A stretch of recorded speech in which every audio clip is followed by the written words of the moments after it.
Mr. Chair and members, there's a strike everything amendment to Senate Bill 1539 that I'd be happy to explain. Please do. Mr. Chair, the strike everything amendment in your name dated February 12, 2025 at 12:41 p.m. expands the clean room transaction privilege tax deduction and use tax exemption to include any clean room used for manufacturing, processing, fabrication, or research and development, rather than only clean rooms used for manufacturing, processing, fabrication, or research and development of semiconductor products. With that, I'd be happy to answer any questions. Okay, any questions? All right, Senator Carroll.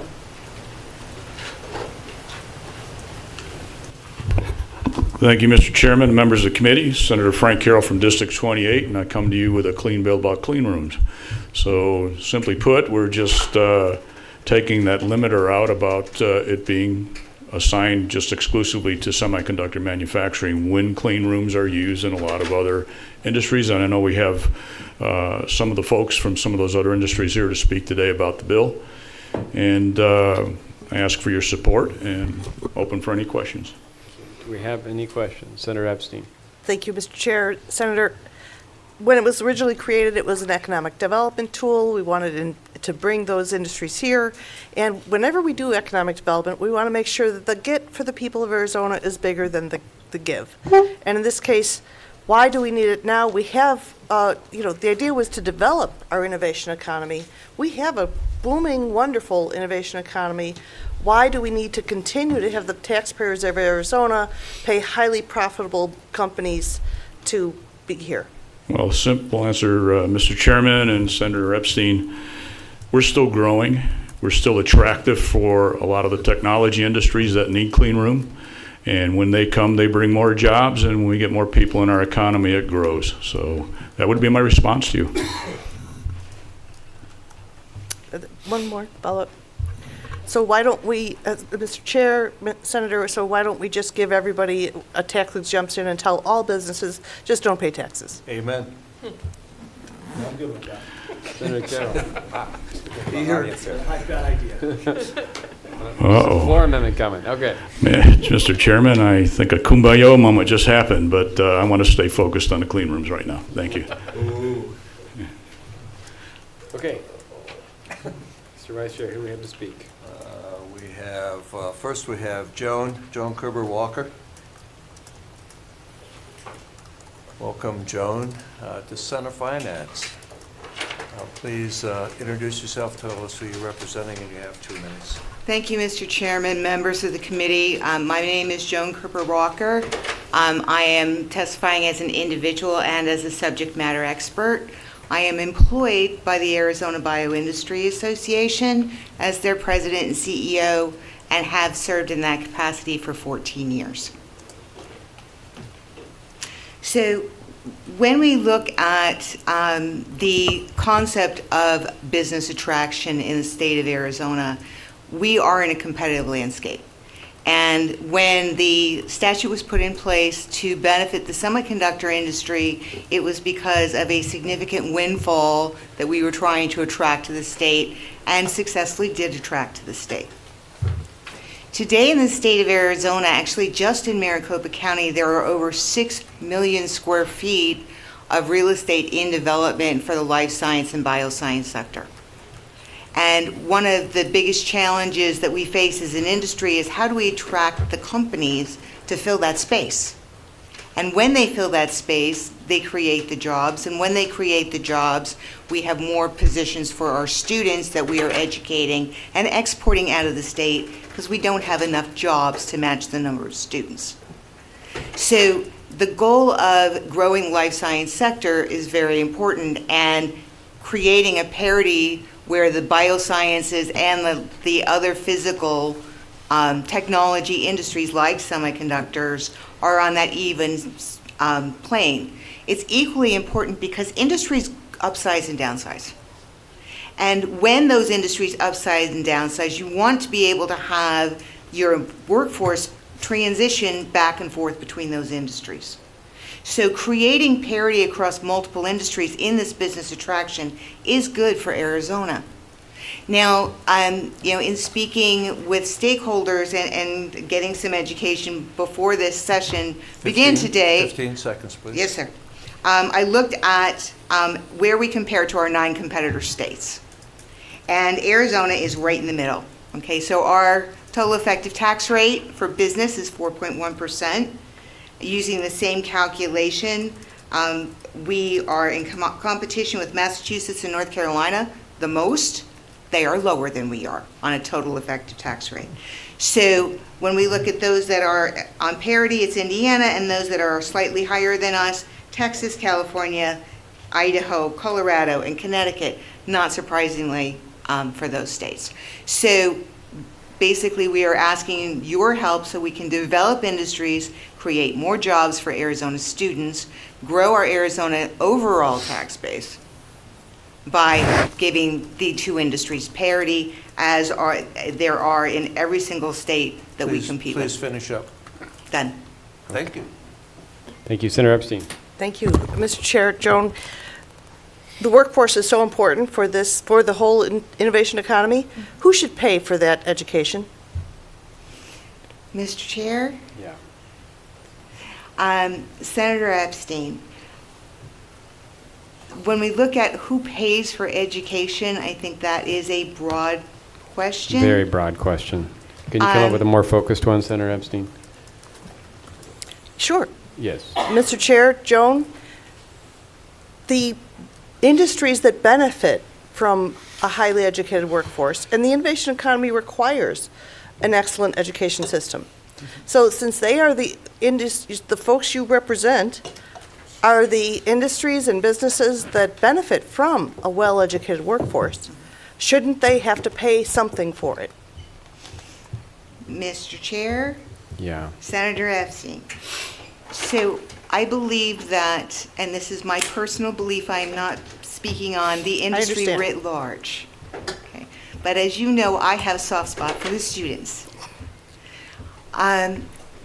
When we look at educating the workforce, yes, taxes, corporate taxes, as well as the indirect spending of that workforce that generates personal income taxes, which has actually in this state a larger multiplier effect than the actual business taxes.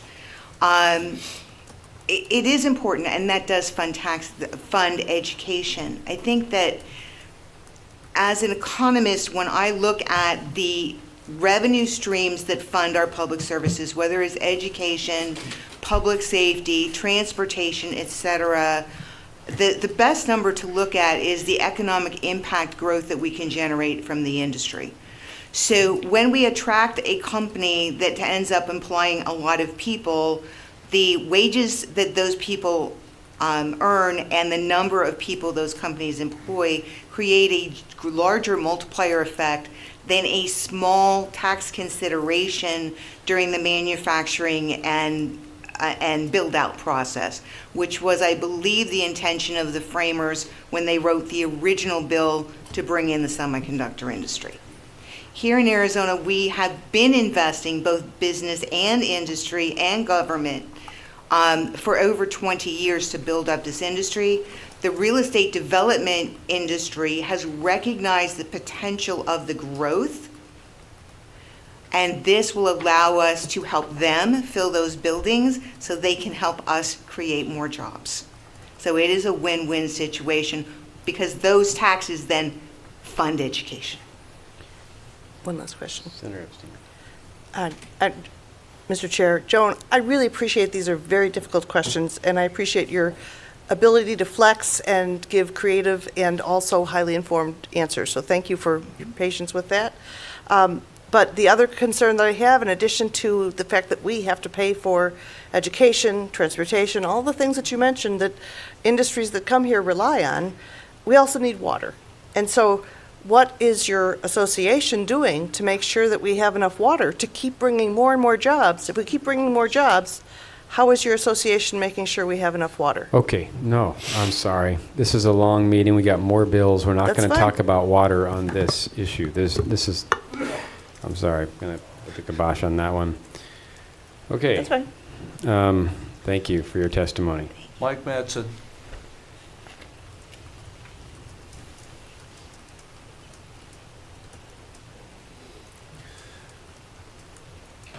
Welcome, Mike. Please introduce yourself, tell us who you're representing, and you have 2 minutes. Good afternoon, Mike Madsen. I'm representing myself. I'm a 37-year veteran of Honeywell. I'm actually a native of Arizona. I've been working as a volunteer for the Next Economic Frontier Project in conjunction with Greater Phoenix Economic Council and the Partnership for Economic Innovation, PEI. I retired from Honeywell in July of 2023 as the as the president and CEO of the aerospace business there at Honeywell. The goal of the NEF project is to accelerate the growth of innovation industries here in Greater Phoenix by enhancing the business ecosystem. We're doing this by bringing together companies and organizations that are committed to growth in key technology sectors. As part of that work, we've spoken with numerous companies doing innovation work here in the Valley about what they need to expand their presence in Arizona. One opportunity that's been identified over and over again in those discussions with companies like Mayo Clinic, Barrow, LG, Medtronic, and others is the desire for this sales tax exemption on clean rooms. Clean rooms are becoming more important in a wide range of innovation industries beyond semiconductors, and they're key to doing the research and development work. It's important to note that the production articles that come with this R&D work will continue to be taxed, and the state will continue to receive expanded revenues at that point in the manufacturing process. The current exemption for semiconductor work has been on the books for many years, and now we'd like to expand our innovation economy. We have found that there are many other innovation industries that need clean rooms and would benefit from expanding the sales tax exemption. Simply a modernization of the law to get more innovation work, higher GDP per capita, and benefits for all our citizens here in the Valley. Based on my discussions with businesses in Arizona, we believe that this amendment will create the kind of investment we need to bring more innovation companies here to Arizona and significantly assist those companies that are currently in our state to do more of their innovation work here in Arizona. Open any questions? Okay, do you have any questions? Senator Epstein.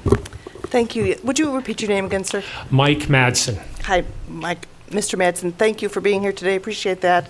And I recognize you're here as a retired C-level employee of Honeywell, but nonetheless, my question for you is, so did Honeywell at that time or now also use the R&D tax credit, the sales factor tax reduction, the quality jobs reduction, and a long list of tax giveaways or tax incentives that have helped build our innovation economy? Have you also been using those all along? I'm Chairman and Senator. I can't comment on behalf of what Honeywell has consumed or used or continues to consume and use in terms of tax incentives. Understandable. Yeah. Okay, thank you. Next up. That is it, Mr. Chairman. Okay, Mr. Vice Chair. Mr. Chairman, I move that Senate Bill 1539 be returned with a due pass recommendation, and so much for the clean bill because we have a 38-page striker. Mr. Chairman, I move that the 38-page striker dated 2/12/25 at 12:41 p.m. by Senator Messart be adopted. So I'll just explain my amendment before we vote on the motion. This is broadening what was the underlying bill. From my perspective, a matter of tax policy, there was a carve-out here for semiconductors that I am trying to eliminate.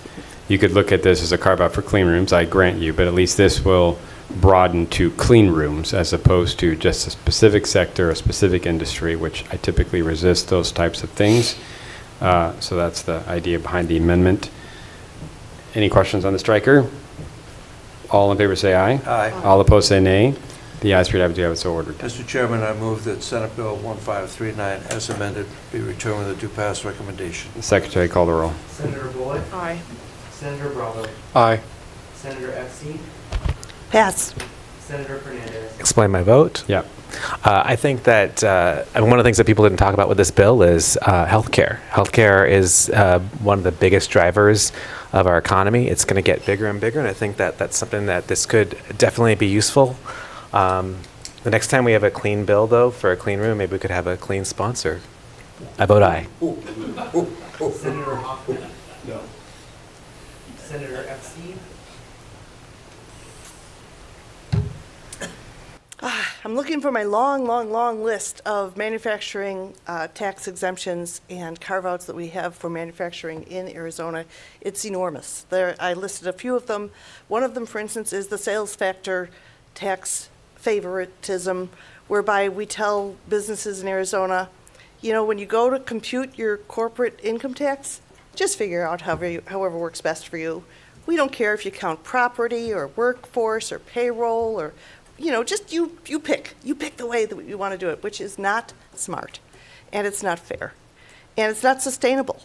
But the list is long, and we have done many, many things that are very good, and so now we have this booming innovation economy, and I support the R&D tax credit, and I support many of the other things that we've done that have brought really important, wonderful industries to Arizona. But we do have to draw the line.